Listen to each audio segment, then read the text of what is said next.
Estamos en una encrucijada que hoy se expresa con una virulencia brutal, ¿no? Por parte de Estados Unidos, pero no de Estados Unidos. Yo creo que uno de los graves problemas es pensar que Estados Unidos es exclusivamente el verdadero eje del mal. Situarlo desde el punto de vista geográfico, el problema que tiene la humanidad, y no solamente Cuba hoy, en un país sino en una clase, es un error desde el punto de vista no solamente teórico, sino desde el punto de vista del análisis que nos tiene que permitir a nosotros saber hacia dónde rumbeamos nuestra acción política para poder transformar un mundo en el cual el paradigma es los millones de niños que se mueren de hambre en el mundo, ¿no? No en Cuba.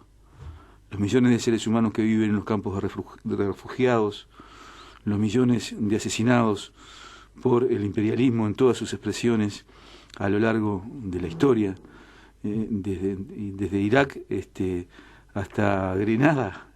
Invadieron Grenada, es increíble, desde Vietnam hasta las bombas de Hiroshima y Nagasaki, desde todas las agresiones que de forma absolutamente impúdica y sin tener el más mínimo sentido de la ética, una ética con la cual nosotros intentamos construir una sociedad distinta, una sociedad de iguales, sin tener en cuenta nada de eso, le ha dado a la humanidad y le sigue dando en forma permanente un nivel de injusticia brutal, de alguna forma legalizada a través del uso de la fuerza, del uso militar, de la amenaza del uso de la fuerza y del uso de un poder económico concentrado que permite que el 1% de la humanidad tenga el 90% de las riquezas del mundo.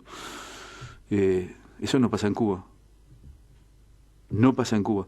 Pero sí pasa prácticamente en el resto del mundo, con niveles desparejos de redistribución de la riqueza. Pero bueno, a eso vamos a ir ahora. A eso vamos a ir con muchísima tranquilidad de conciencia y creo que es muy importante el hecho de decirlo. Yo ayer leía un título de un compañero al cual aprecio mucho y con el cual militamos en determinados ámbitos, Eduardo Mernies, en la revista Medio Mundo Digital: la ayuda, entre comillas, del victimario, peligroso síndrome u oportunismo. Creo que la pregunta se responde sumando los dos conceptos, porque el oportunismo en este caso forma parte de esa bastardización de la lucha política que se lleva a cabo desde Miami, desde el centro de crimen organizado más brutal que tiene Estados Unidos, con la gusanera cubana, venezolana y demás, ¿no? Y con un poderío económico que pone y saca un presidente, o pone y saca un diplomático, o pone y saca un senador. Hay una cosa que es interesantísima, vos para ser en la democracia, que inclusive muchos compañeros lo sostienen, ¿no? Una especie de ejemplo democrático en el mundo, en el cual gana el que pierde, lo vimos con Hillary Clinton y demás. En esa realidad, vos para ser senador o diputado tenés que tener millones de dólares, ¿no? Vos estás comprando una cuota de poder que después la vas a utilizar en función de tus intereses personales desde el punto de vista económico, a través de la realización y de la reproducción de lobbies económicos, financieros, militares, con los cuales podés hasta inducir a tomar el Congreso de la República para dar un golpe de Estado sin que a nadie se le moviera un pelo. Porque realmente fue eso lo que pasó. Entonces, yendo un poco más a todo esto, ¿no? ¿Cuál es el verdadero problema que existe hoy en el mundo y que viene existiendo desde principios de siglo, cuando la revolución rusa y que comienza a mostrar que en el mundo existe más de una visión de entender la organización de la sociedad desde el punto de vista cultural, desde el punto de vista político, desde el punto de vista de los derechos, desde el punto de vista humano. Los errores y los aciertos y los fracasos y lo que han dejado los procesos históricos como resultado para la evolución de la humanidad es tal vez uno de los elementos más importantes que tengamos en algún momento que reconsiderar a la luz de análisis teóricos que nos permitan ver más en profundidad lo que pasó. Pero es el momento, a partir de ese momento se le pone al hegemón, que siempre lo fue, y a sus socios, las sociedades esclavizadoras europeas, que seguían manteniendo y siguieron manteniendo hasta entrado el siglo su explotación esclavista en Portugal, las colonias portuguesas, en Francia, las colonias francesas, en Inglaterra, las colonias inglesas, en las cuales habían dos elementos simbólicos muy importantes, el negro y pobre, y zonas de mucha riqueza. Y Estados Unidos quiso a América Latina como su patio trasero y así lo definió desde el primer momento, desde que invade Nicaragua, de que hace explotar un barco para generar una situación de enfrentamiento bélico, del cual después salieron con la cola entre las patas, ¿no? Pero que terminó, entre otras cosas, con el asesinato de Sandino. En Cuba pasa algo que es tremendo, ¿no? Porque acá lo que está en lucha no es si hay una vacuna más o si hay una vacuna menos.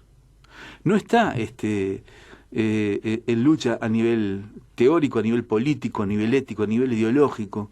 Si no hay niños que duermen en la calle y si realmente no hay gente que se muera de hambre y si realmente no hay gente que es reprimida y llevada a un nivel de ostracismo en términos sociales y de perspectiva que no le permita pensar que la felicidad no solamente es algo posible, sino que además es un derecho y que es imprescindible luchar todos los días para conquistarla. El tema de fondo acá es que hay dos modelos ideológicos que uno de ellos, el cubano, ha demostrado a lo largo de la historia, es el único capaz de poder asegurar que en una sociedad, para quienes somos militantes de la izquierda y socialistas a lo largo de toda nuestra vida, que en una sociedad es posible lograr que la alegría, que la risa, que el ajedrez en las jugado por los viejos en las calles, que la música, que los derechos, que la discusión, que esos tremendas enfrentamientos que se dan en los barrios, ¿no? Para poder ir definiendo la línea y las críticas y demás, se den en base a un concepto central de la igualdad de derechos. Pero la igualdad de derechos no es algo que se consolida solamente desde el punto de vista de estos conceptos centrales, absolutamente centrales en la historia de los pueblos. No, la igualdad de derechos también se asegura en el libre acceso real a todos aquellos aspectos que pueden significar un proceso de crecimiento al cual tienen derecho todos, absolutamente todos.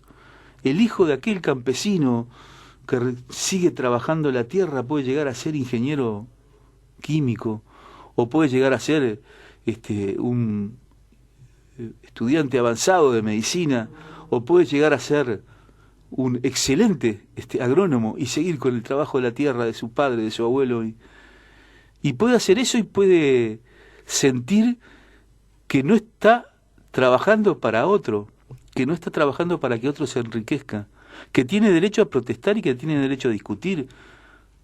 Quienes estuvimos alguna vez en Cuba, sí habremos visto cómo discuten. En Estados Unidos los matan, derecho viejo, ¿no? No tienen ningún problema. Les ponen una rodilla en el cuello a los negros y lo asesinan o le pegan un tiro por la espalda. Pero esto no es de ahora. La historia de Estados Unidos como sociedad fallida desde el punto de vista democrático, de acuerdo a lo que para nosotros es la democracia, que no es la democracia burguesa, que es la democracia socialista, es absolutamente paradigmática, ¿no?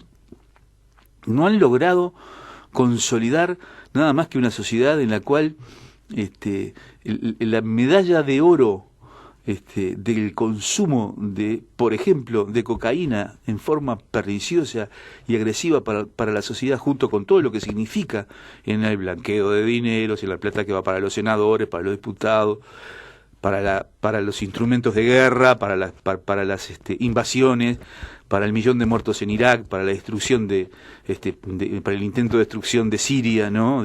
Para la destrucción de Libia, para el intento de destrucción. Todo eso son los elementos absolutamente determinantes. Del Ku Klux Klan para acá, y ahora la negritud se ha comenzado a partir de muchas cosas, ¿no?, que han sucedido, porque ya han sufrido a lo largo de la historia, pero no solamente los negros, los excluidos, los pobres, los blancos pobres, los latinos. O sea, esa es una sociedad que se ha construido sobre la base no solo de la explotación, sino de la injusticia y del no reconocimiento de derechos. Y bueno, y acá en América Latina, tienen el horcón del medio, tienen a Cuba. Acá la disputa no es solamente desde el punto de vista militar, es ideológica. Cuba demostró que puede una sociedad con acierto y con errores, y reivindicamos el derecho absoluto de esa sociedad de encontrar los mecanismos para poder, en términos democráticos, que es lo que efectivamente pasa en Cuba, definir qué tipo de organización de la sociedad, de distribución de la riqueza, qué tipo de acceso a la felicidad colectiva, cada cual de acuerdo a sus necesidades y a sus saberes, ¿no? ¿Qué tipo de acceso tiene cada uno de sus habitantes? Y sobre la base de qué concepto de distribución, no solo de la riqueza desde el punto de vista económico, porque la riqueza desde el punto de vista económico es un emergente importantísimo y un sustento importantísimo para poder, en este mundo globalizado, poder lograr que todo lo otro, la felicidad colectiva, sea un componente central. No, de lo que se trata justamente es los valores socialistas con los cuales se sustenta el derecho a la igualdad, el derecho a la protesta, en serio, ¿no? No cuando sos un gusano que te están pagando desde la USAID y demás y te están mandando plata para poder organizarte, porque en toda sociedad, por más que haya logrado niveles de perfectibilidad importantes, siguen conviviendo a lo largo de su historia, porque de alguna forma puede ser parte de la condición humana o simplemente de ese proceso histórico en el cual, para llegar a esa sociedad realmente justa en forma absoluta, hay que recorrer trayectos históricos más largos que los que se han recorrido. Y en Cuba la construcción del hombre nuevo sigue siendo aquella premisa del Che, sigue siendo la premisa fundamental a partir de la cual se desarrolla la acción política desde el Estado, un Estado que es gobierno, un Estado en el cual el pueblo es gobierno. Y para quienes en la izquierda hablan de gobierno por un lado y de pueblo por el otro, les informamos que están totalmente equivocados, ¿no? Que esa concepción se la dejamos a los yanquis, pero nosotros no, quienes somos militantes de izquierda, no pensamos así. Bueno, en esa Cuba se está desarrollando algo que es paradigmático, insisto. Es un país en el cual no hubo en la historia de la humanidad una primera figura que tuviera más intentos de asesinato que Fidel Castro. Por ejemplo, ahora se la están dando a Maduro y bueno, con los drones y todas esas cosas, que es cierto, ¿no? Pero hubo eso, y hoy es Cuba un ejemplo absolutamente irrefutable en el mundo, con sus misiones médicas, con su proceso en el medio de problemas brutales, de avances en términos científicos, en términos sociales, en términos de respeto de derechos, y el bloqueo. Porque a mí me hace gracia cuando hablan de embargo. ¿Qué es embargo? Yo te embargo a vos cuando vos me debés algo a mí. Esa es una forma de querer defender lo que es una actitud inhumana, injusta, indigna, solamente digna de una dictadura como la dictadura estadounidense y como la dictadura europea, dictaduras en las cuales no tienen el más mínimo problema de salir a la calle a reventar a la gente y de callarse, cuando en América Latina, por ejemplo en Colombia, asesinan todos los días un líder, por ejemplo en Chile han dejado a más de 300 gurises con un ojo o los dos ojos perdidos a raíz de la brutal agresión que hicieron, con violaciones, con asesinatos, con desapariciones, con presos políticos. Entonces, cuando nosotros llegamos a toda esta verdad y vamos a Cuba y aterrizamos lo que pasa en el mundo, aterrizamos Hiroshima, aterrizamos Nagasaki, aterrizamos Vietnam, aterrizamos Irak, en la cual estaba lleno de bombas atómicas, mentira, aterrizamos que la mentira, y a partir de la mentira se construyen verdades que se la comen muchísimos, y muchísimos inclusive integrantes de la propia izquierda, de los propios sectores de la sociedad que realmente quieren transformar y consolidar una organización política diferente a la democracia burguesa que tenemos, en la cual los niños duermen en la calle, los pobres duermen en la calle, los barrios y el acceso a los barrios marginales, ¿no? Y el acceso a todos los derechos se ven absolutamente conculcados, la riqueza se concentra cada vez en menos manos, y lo otro, la consolidación de una clase, no es una clase en realidad, ¿no? Porque es la consolidación de un sector de la sociedad,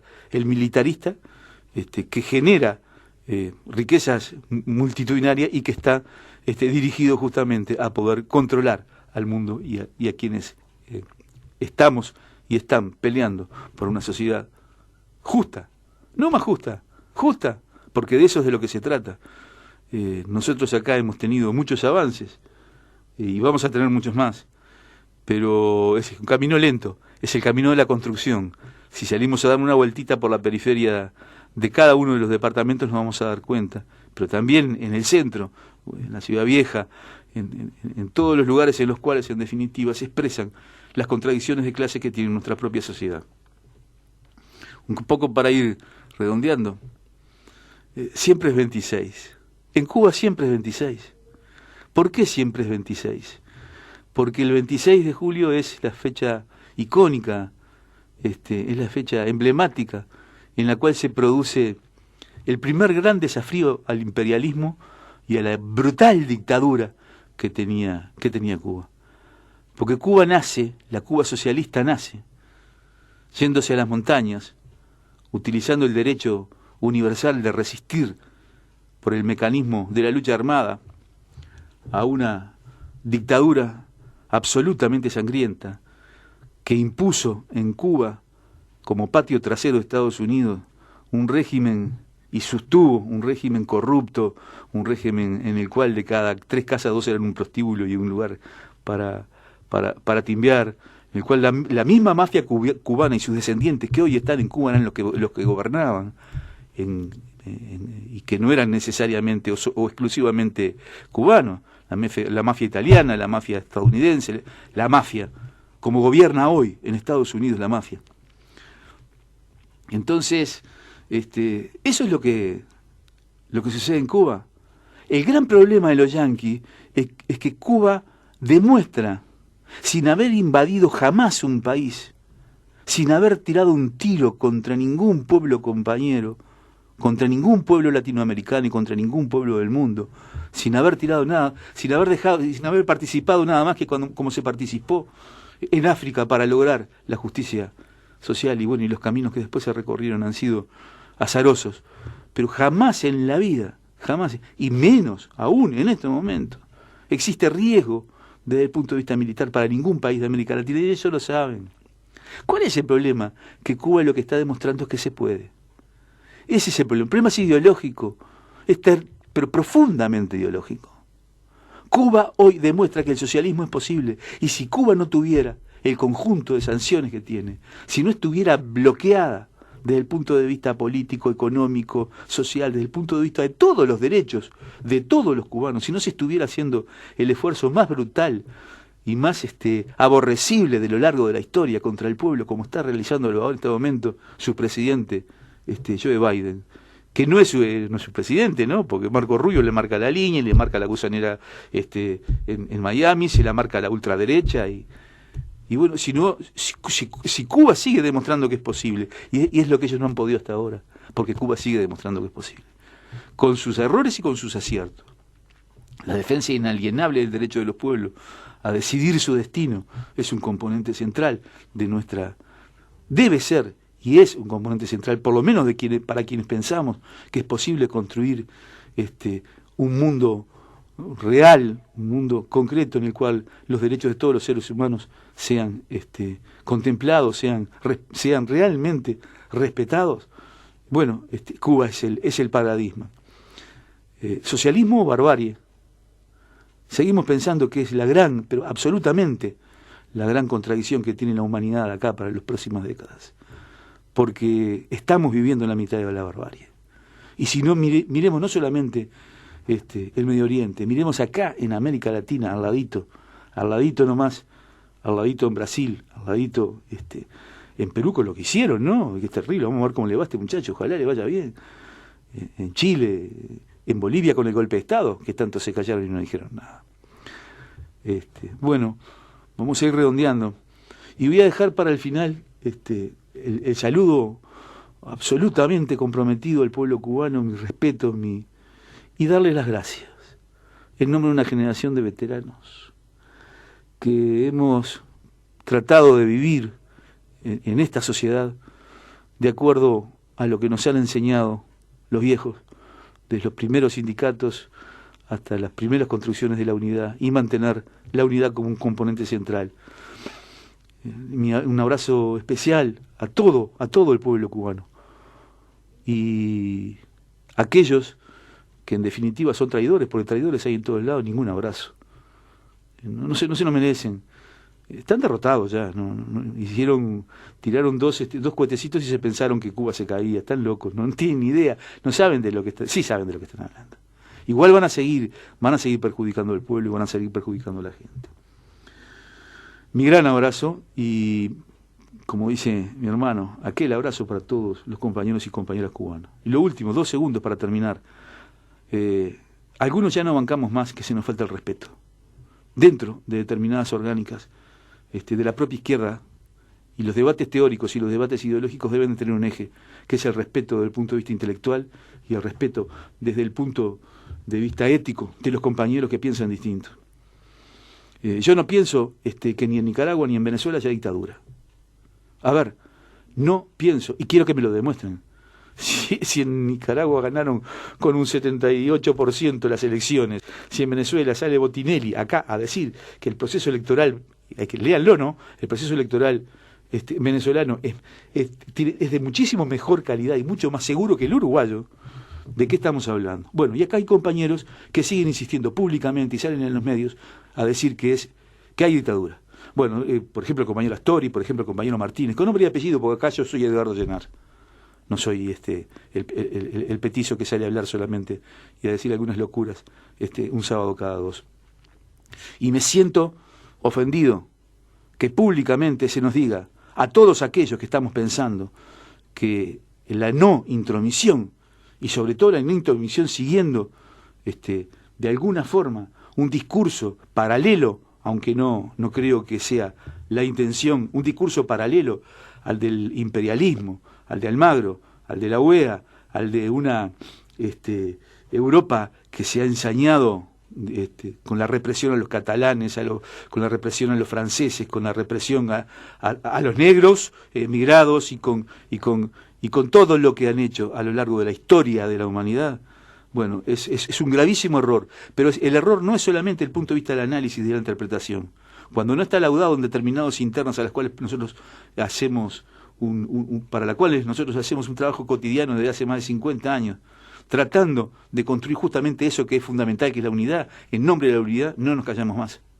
No nos vamos a callar. Lo vamos a sostener en el ámbito que sea. Si quieren discutir, con las pruebas arriba de la mesa, porque las tenemos. ¿Y qué decimos? ¿Que son sociedades perfectas? No.